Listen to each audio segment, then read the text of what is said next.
Hi, everybody, and welcome to the 35th episode of this series, where we talk to university students from basically all around the globe. And today, we're lucky to have Niklas with us.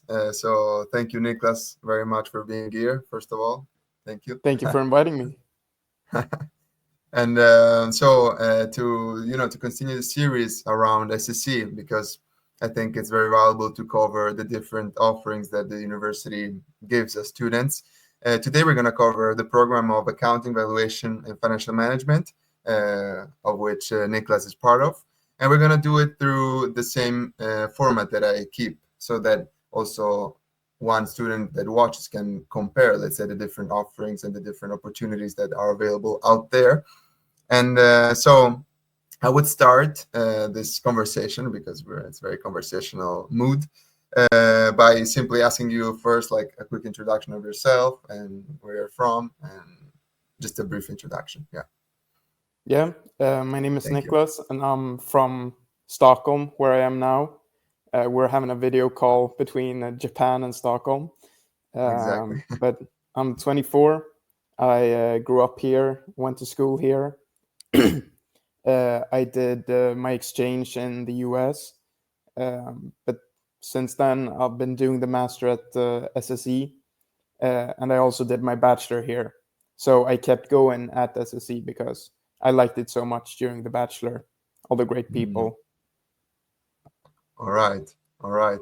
That's actually leading to the first question, because I wanted to ask you, like, what led you exactly, like, as these factors, like, that led you to choose, for example, to stay in SSE, and like what brought you to choosing the course of accounting, valuation, and financial management.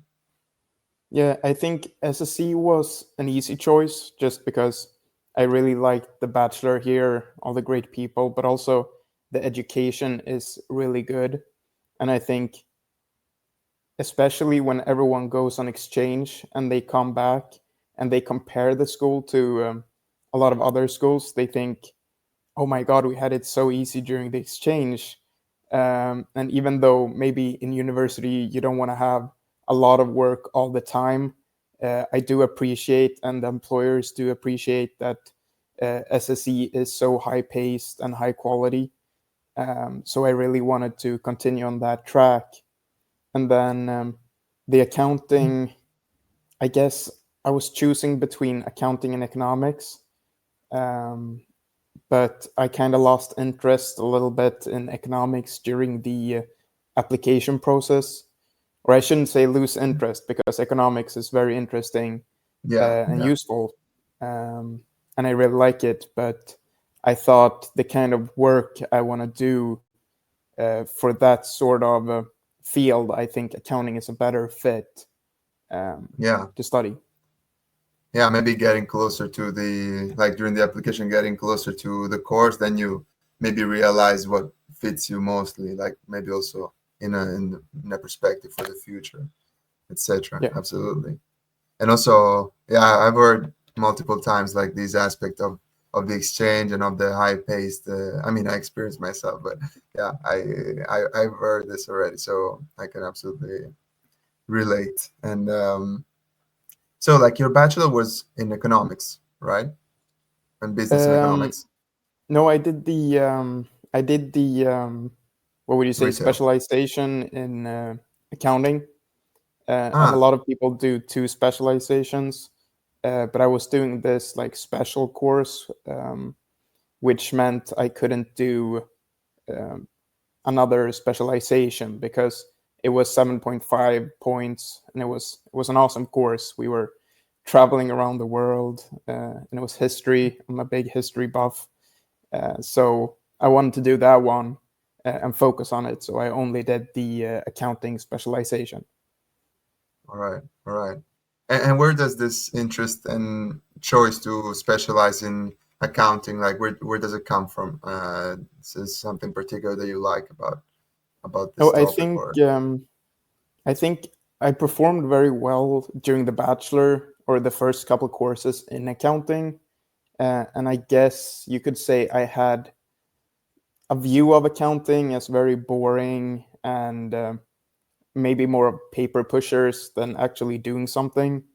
But I really appreciated that our school, it's more about using the accounting figures to make wise decisions in companies, or if you'd like to use the figures to evaluate the companies. And so I thought, well, this is very interesting, and it's not what I thought it would be. So I'll take a closer look. Yeah, yeah, absolutely. I feel you. Yeah. And moving a bit on the course, like how difficult has it been so far, the masters, and how challenging has it been for you in terms of workload and in terms of pace? Can you tell us something about that? I think I would say I thought it, or I think the first two periods kind of matched my expectations. It was high paced. You had to put in a lot of effort. And yeah, it was hard, but it was also interesting. So it gave you motivation to study the topics. And it was very nice when like the first couple results came in and you're like, okay, I did well. Don't have to stress out too much about this. And then I would say it kind of not died down, but the pace was reduced a little bit for the second semester. And I wouldn't say that's necessarily a bad thing. Like, first of all, if you have one semester which is really fast paced, it's good to have a little bit slower pace the next one. But I also appreciated that a lot of the courses in this period included a lot of guest lectures, and there was more qualitative discussions. For example, in the sustainable finance course, which also when I was going into it, I had a view of it that it was going to be something that it really wasn't. It was an awesome course Yeah, with a really good professor, uh, and there was less speed or lower velocity, yeah, but there was more quality and reflection. So I think it's been a good mix with the first semester being really fast paced, really hard, and then the second semester has been a little bit slower, but you have gone more in depth. all right. Yeah, absolutely. And that's also something common, I would say, to the master courses. Like I would say, the first semester of the first year is, yeah, usually, yeah, very challenging, let's say. But yeah, it really makes you grow and builds up for what's coming. So absolutely. And thank you for your insights. And maybe moving on a bit more on the environment, that you can breathe and experience, within your course. So if you can tell me, like, how many are you? What is it like? What's the vibe? What's the general sensation among the classmates and something like that? Now I have to think, how many are we? Maybe six, 60 people, 70. Yeah, I think this is accounting used to be more people, but they chose to slim it down a bit. And they also, when you think accounting people, you think maybe a bit more boring people, people you couldn't hang out with as much. But I think they did a really good job with the admissions because there's a lot of fun people who are at the same time very smart. Like you learn something when you speak to everyone, like every time. And it's a good mix. People of different backgrounds. I would say maybe half did the bachelor at SSE, and the other half is split between other Swedish universities and international students. Maybe even a little bit lower percentage of people who did bachelor at SSE. So it also means you meet new people that you didn't know before. yeah, Um, and we've had a lot of events. I guess I have to do a shout out to the social committee because they've done a really good job with having like pub crawls, badminton tournaments, a lot of things, and they've also been coordinating with other programs. Um, So again, I think I had a view of it, what it was going to be before I got into it, but it has exceeded my expectations.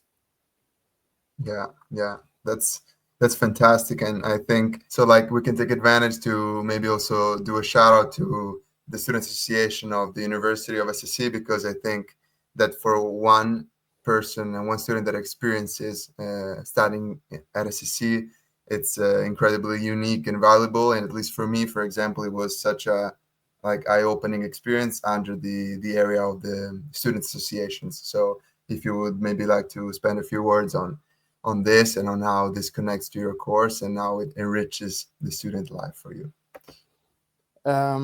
Yeah, I would say, being completely honest, I did a lot of student association things in my bachelor, but I haven't been too active during the masters. Of course, they have some great parties and events that I've attended, but I haven't been too active in planning and all that. But from my experience during the bachelor, I would say it is a great way to meet people when you're new in the school and the environment. Usually, when they have projects, they will have like a Kickstarter to begin with, and then like a final party, and you really bond and get closer together with your classmates.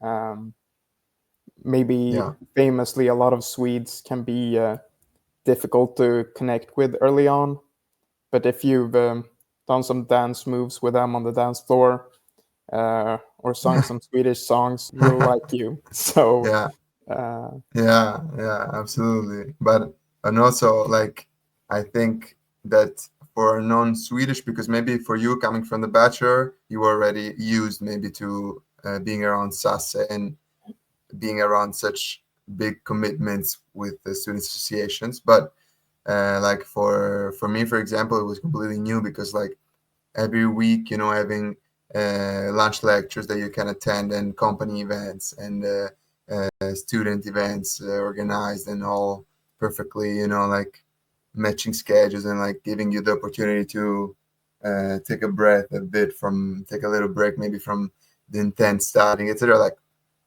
very big one. So yeah, yeah. But as you say, absolutely big shout out to all the people that always get to organize and do a lot of work behind it. yeah. And what's awesome with our school is that a lot of people, it's not like we're just trying to get all the people and annoying them, but a lot of important and impressive people really want to come to our school and give lectures.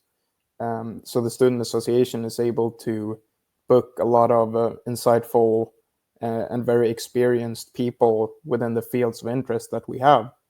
So also that Exactly. major shout out. Exactly. That's also very distinctive. And so now going back a bit to the course and maybe the how it's organized, among the 2 years. So how is it gonna be for you, like, and how it is, for example, under the aspect of having to conduct an internship, or is that something compulsory, like it's mandatory or not? Like, how does it work under that? We have during the third semester, you can either go abroad, you can take courses at SSE, or do the executive training program, which is um, what you could call a placement or an internship at a Swedish company. That is the one I'm doing this fall. I wasn't too excited to go abroad again, at least not now. So I'm going to do that. And it means working at a company, doing a project for them, having like a mentor, and following him, and then working on your own project, presenting at school, and also uh, together with the other people who are taking the program, you do certain events, and you help each other out uh, and give feedback. Hmm. Okay, yeah, very nice. So that's usually the time frame dedicated to this kind of experience, let's say. Yeah. Yeah. And then I know there Okay. are people taking the, oh, you have to help me here. It's called SEMS, right? Yeah. Like that's exactly the Um, SEMS with the Global Alliance for doing maybe SEMS internship or SEMS exchange. Yeah. yeah, That's and then I think you also have to an take opportunity. some. Yeah, and then I think you have to take some internships abroad, right? Yeah, exactly. There is this SEMS international internship requirement if you exactly adhere to this, um, let's say, package of SEMS. Exactly. Yeah. So Yeah, okay, yeah, many also different, uh, ways to, also position yourself. Also, if you are an accounting student and maybe you want to take a different track, different, you can take it from different sides. So that's also a great flexibility. And so, like for example, the SEMS, like exactly, it's not only for us students of international business, but also others from other courses can apply. And then how about an experience abroad, like going out of Sweden, like an exchange and something? Are you gonna apply for that? Are you gonna do it or not? Maybe just with the US, you're done. oh, it's troublesome because you think like when you go abroad, you're gonna be like, oh yeah, this was cool, but it put home into perspective, and I really like home more now. But I feel somewhat that I really enjoy the US more than I do Stockholm. Um, just the fact that it's so much better weather. Yeah, for Although, example. yeah, although in Stockholm you have great bonding experiences due to the weather. Best way to start conversation with a Swede. So I think maybe um, when I'm done with a master, I'll do some sort of internship there again, or try some other place. But for now, again, I really like our school and I like the programs they have here. So I want to take the time that I'm enrolled to stick around Stockholm. Okay, maybe live the city and like being around you a bit more. Maybe, yeah, absolutely. Yeah, I also had this answer from Thais from uh, business management that also she is not gonna do an exchange, and gonna live more the yeah, environment here. Yeah, yeah. That's very so nice. absolutely, And something I I think yeah, felt, yeah, and something I felt coming back from the first internship or exchange is yeah, that you've kind of been away for half a year, and it's been a time difference, so you haven't texted too much with your friends. And then you come back, it takes kind of 6 months until you're back in all of your different relationships and you start meeting people again every night and all that. And now I yeah, feel I'm kind of back in that vibe now. Uh, so then I could go on another exchange, um, but then you kind of have to reset it again when you come home. Um, which of course, yeah. like it works. You have your friends and you have such strong bonds that just because you're away 6 months doesn't tatter them, but you still have to like come back into the rhythm of like seeing each other. Yeah. But that's a shared feeling. I feel like from many of us master students as well. So I totally see that, and yeah, it makes absolutely very much sense. And thank you for sharing. um, and also, there's one question that I usually ask, related to the value of the teaching and all the services that the university provides in relation to the tuition fee, which for us, Europeans and Swedish, it's it's absent. So how do you evaluate, like, and how is it for you, this ratio? Like, how valuable do you feel like it contributes to your experience? Because for other European universities, usually there might be big tuition fees and big efforts to do and financially. So how what's your sensation around this topic? Yeah. Um, oh, to think. Well, we can start off with a shout out to the Wallenbergs and all the companies that sponsor the school. Thank you very much for paying for our education. But I would say we have great teachers. There is like the only comparison I could make is to the university I was at in the US, which I will say had some of the best teachers I've ever seen. They were very good, and they had very small classes there. So if you want to talk to the professor at basically any time, you could, and you were always Mhm. engaged in the classes.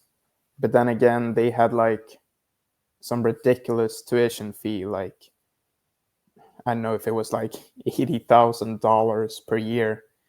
Yeah, Uh, yeah, yeah, so if you compare to SSE, where we have, well, for me, zero, I guess for you also zero. Maybe if yeah, you're coming yeah, from Britain, you have to pay up a little. Um, but in comparison to that, I think that SSE has a very, very solid teachers. And yeah, I would say maybe not in every course, but in a lot of courses, we have the best in the world. And we also have, yeah. for example, during the bachelor, if you're into economics, you could take, I have to think what, macroeconomic policy analysis with Lars Ljungqvist, who I adore.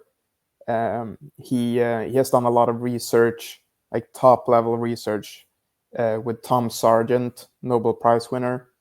And I would say that Lars could also someday be a Nobel Prize winner because he has such great research and he's very willing to share.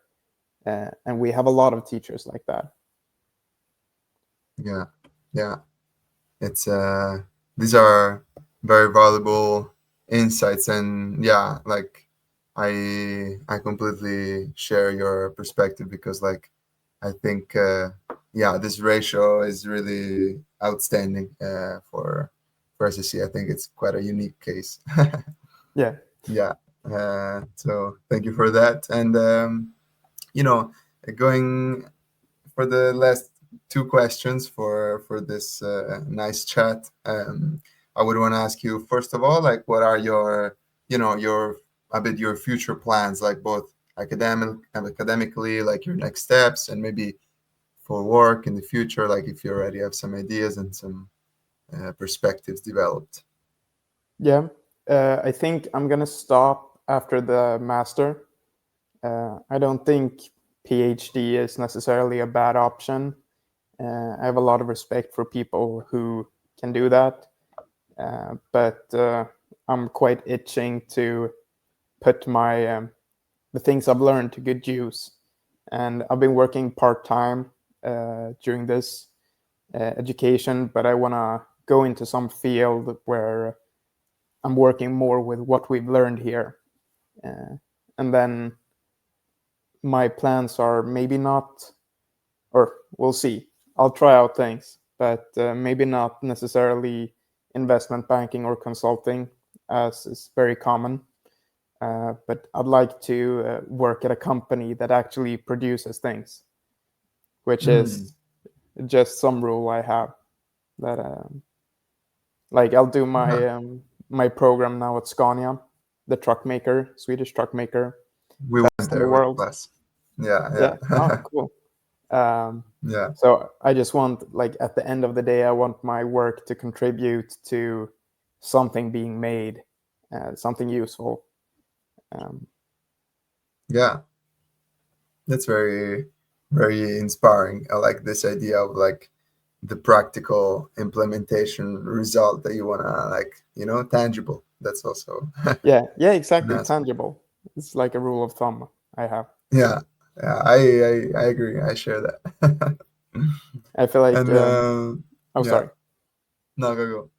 No, I feel uh, like my family has been renovating a summer house, and when you do that, you're like, damn, doing this tangible things, just seeing how you like rip down all the walls and you put in new windows and new walls and drywall, and then you put like paint on and fix the floors. it's so tangible, Yeah. that like I don't um, I don't want to diss like doing the PowerPoints and all that, because in the end that leads to something tangible as well. But I really want to see my work actually lead to something tangible quickly, because it's a great feeling, I would say. Absolutely. Yeah, that's the house is a great example. I like that satisfying feeling of like seeing your work into tangible. Yes. Yeah. So yeah, I that's very nice. Thank you for sharing. And Nicholas, the last question that I usually ask for to everybody, it's a question related to uh, one or more tips that you would have to give to a person that is watching this video and that maybe like listening to your path and to your story, to your ambitions and how you are inspired in your path, wants to maybe follow a similar one, and maybe looking back in time, if you had to give a tip to yourself that now these people watching could use, so what would you share? What would you feel like sharing? Ooh. Um, I think when it comes to the time at university, we our school is famous for like most people work very very hard and do a lot of schoolwork, combine it with part-time work, and even those who just do schoolwork, they usually put in a lot of time, like a lot of time. And I would say that's great. I've certainly done that through periods, and it's great to see those results coming in. But I would say remember to live at the same time. For example, this spring, I put a lot of time into like going to different places in Europe, seeing my friends, and I think it's such a cliche to say work-life balance, but at the end of the day, the person who dies with the largest pile of stuff may not be the one who has lived the most. So I would say you're young now, you can fit this into your university schedule, that you go on a couple trips, see the world more, and sure, work part-time, finance the trips. I'm not saying go into that, but I think right now is a great time to live and see things with your friends. So I would recommend that. Yeah, yeah, that's that's very very precious, very important, and probably yeah, one of the first tips of this kind. So thank Yeah, you, thank you I very think much for that. you're Yeah, welcome. I think like sometimes it's like I was during this spring, I was between like the highest grade or second highest grade in one course, and then I went on a trip, so I missed one of the seminars, which like you could miss it, but you got a 5 point deduction, and that like brought me below the line, which is it's very frustrating. But at the end of the day, I think maybe it's worth it because I had a great time, uh, and that opportunity will not be reappearing. yeah, yeah. This is a great message also of balance and also of taking with the importance that they deserve, like these things like the grades and like like always aiming for the maximum, for the excellence. So it's nice to send this message as well. So I really, yeah, I really appreciate. Thank you.